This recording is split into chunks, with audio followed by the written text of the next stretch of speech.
तर आमदार संजय सावकारे यांनी केलेल्या वादग्रस्त विधानावरनं अखेर माफी मागितली आहे। देशात रोजच बलात्कार होतात म्हणून महिला सुरक्षा धोक्यात आहे असं नाही, असं वादग्रस्त विधान सावकारेंनी केलं। मात्र विरोधकांच्या टीकेनंतर सावकारेंनी माफी मागितली आहे। माझ्या वक्तव्याचा विपर्यास केला असं स्पष्टीकरण त्यांनी दिलं आहे। असं म्हणता येत नाही आहे, एखादी घटना घडली म्हणून महिला सुरक्षित नाही असं नाही आहे। असं तर देशामध्ये म्हणाल तर घटना या घडतच असतात, कारवाई त्याच्याजवळ सातत्याने चालू असते। जसं मी सांगितलं, गुन्हेगार वृत्ती ही कुठे ना कुठे प्रत्येक ठिकाणी असतेच आणि गुन्हेगार असल्यामुळे या घटना घडतच असतात।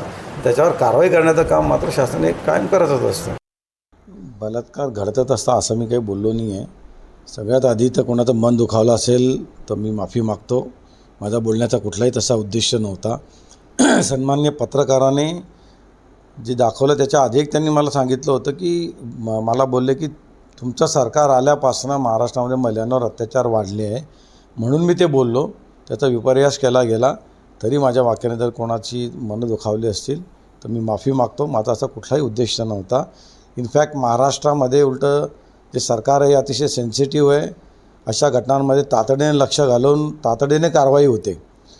कुठलाही राजकीय पक्ष असतो अशा घटनांमध्ये इंटरफेअर करत नाही आणि महाराष्ट्राची पोलीस तर अतिशय जागरूक आहे।